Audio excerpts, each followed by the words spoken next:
So version 20.0 is out, and we have the new hero, Etienne. And I'm going to be doing Flooded Valley to showcase his abilities.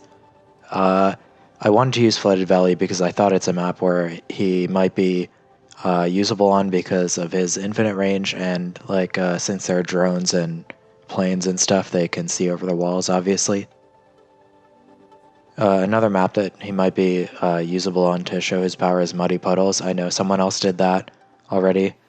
So in the early game, I'm going for what is now very standard setup of Destroyer, Reactor, Downdraft to beat round 40, which is kind of the so-called hero-less early game that allows you to build in a flagship. I say pretty much hero-less because until you have the UCAV level 10 ability, Etienne does basically nothing.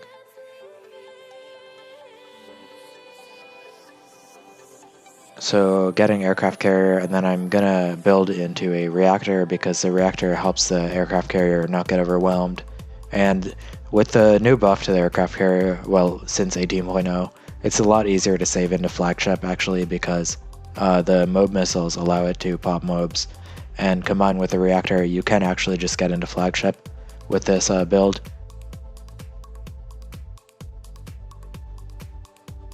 And so I did have to use the UCAV a few times in mid-game here. I think it's possible to do it without, but you would need to buy a bit more support and delay your flagship even more if you wanted to do truly hero-less, which I actually don't think that a full hero-less run of Flooded Valley has been done yet. I might attempt to do that at some point, but for now I'm just showcasing Etienne.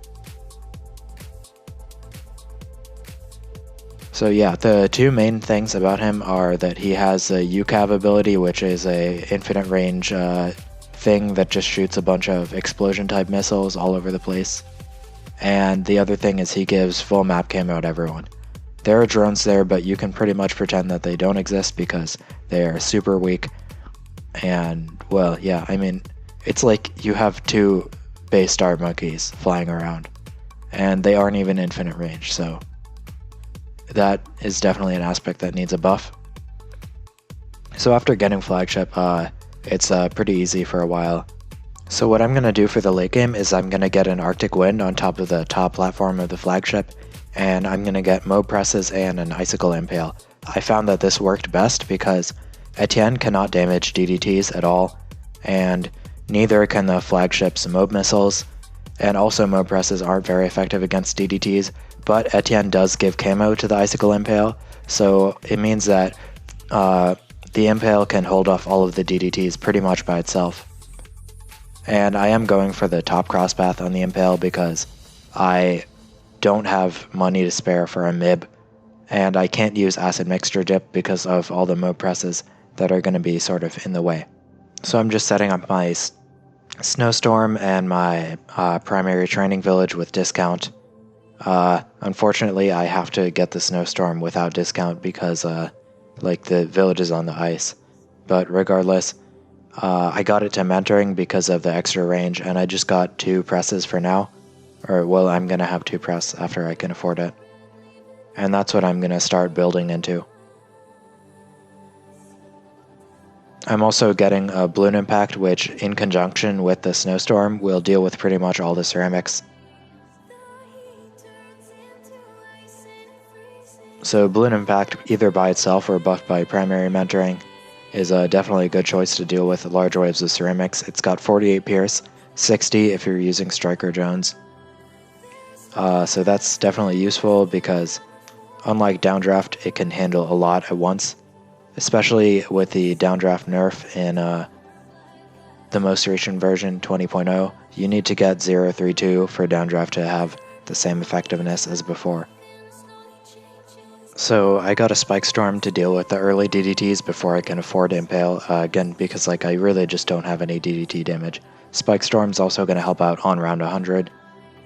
Basically the plan for round 100 is once I pop the bad layer, the Impale will deal with pretty much everything.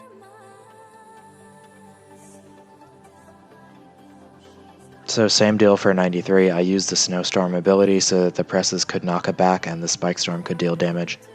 And for 94, I'm going to try to get Impale mid-round so that I can beat it. Presses with Impale are much more effective because the presses work by adding negative speed. So if the balloons are moving at a really slow speed because of Impale, then the press can knock back really far.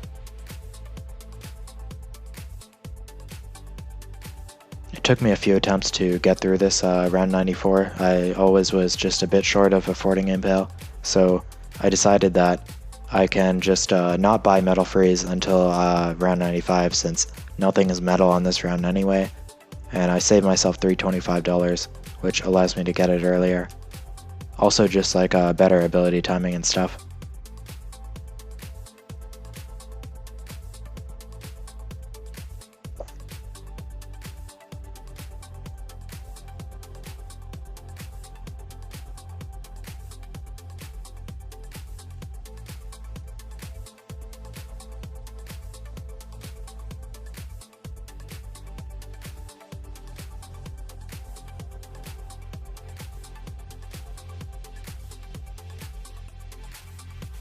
So the reason that I'm including my deaths and as well as like mid game and all that stuff in this run is because there's a new hero, Etienne, and I wanted to showcase like his strength and where he falls short, which is definitely in the early game and even in the late game. The UCAV level 20 has lower uptime than it does on level 10, so I think they need to fix that.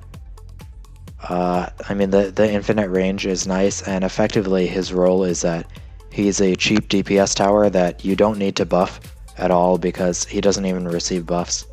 Like, you can't alchemist buff him or anything. And that's pretty much the role he played here, as well as allowing me to go for a discount instead of a Camo Village, which was somewhat nice.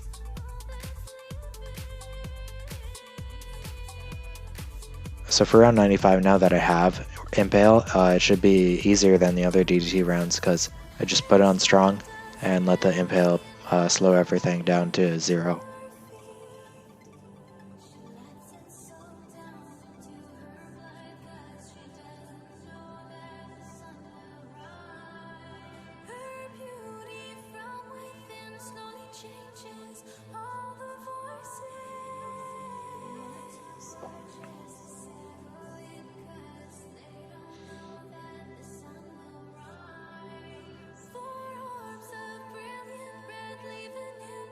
So in round 96, you can see how much better the presses are when you have Impale, because it can seriously just keep everything at bay.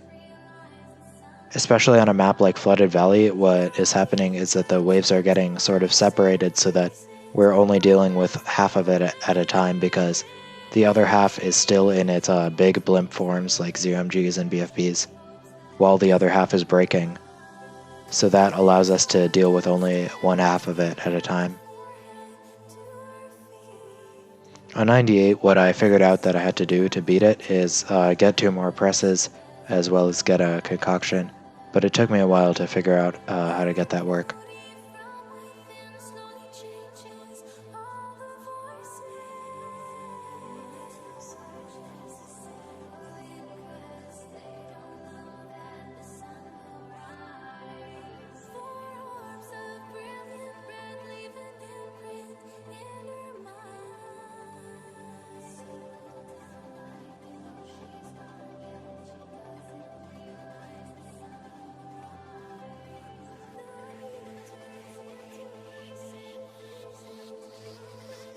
So with the concoction, my thought was that maybe I would just break some of the blimps earlier, which would actually help out, because I was doing pretty much I was doing too well in the first half and not good enough in the second half. So I thought that with concoction popping everything early, that would actually help me out in balancing the load of this setup. Because the main thing that I was dying to was the Moab layers.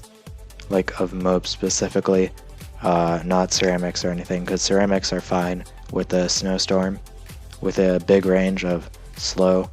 I guess I forgot to buy refreeze, so I'm doing that now.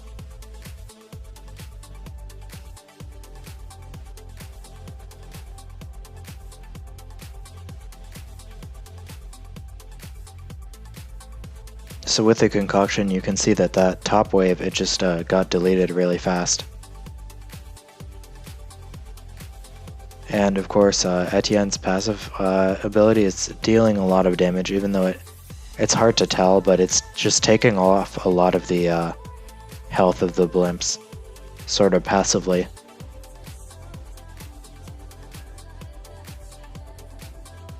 And round 100, I got another Spike Storm, and I buffed them with Berserker Brew.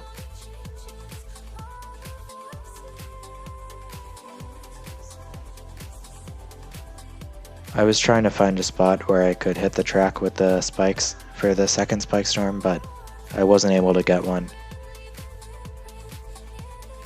So I just got my Berserker Brew to help add a bit of extra damage, and then I unsubmerged the sub.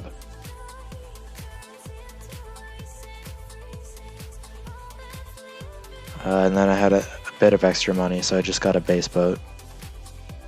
Just basically spending everything I had because why not?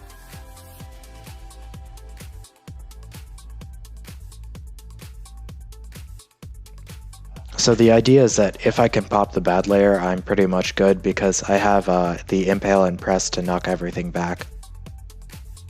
And I'm going to use Snowstorm when the DDTs come out, so that if Impale doesn't have the chance to catch them, then they'll be frozen anyway.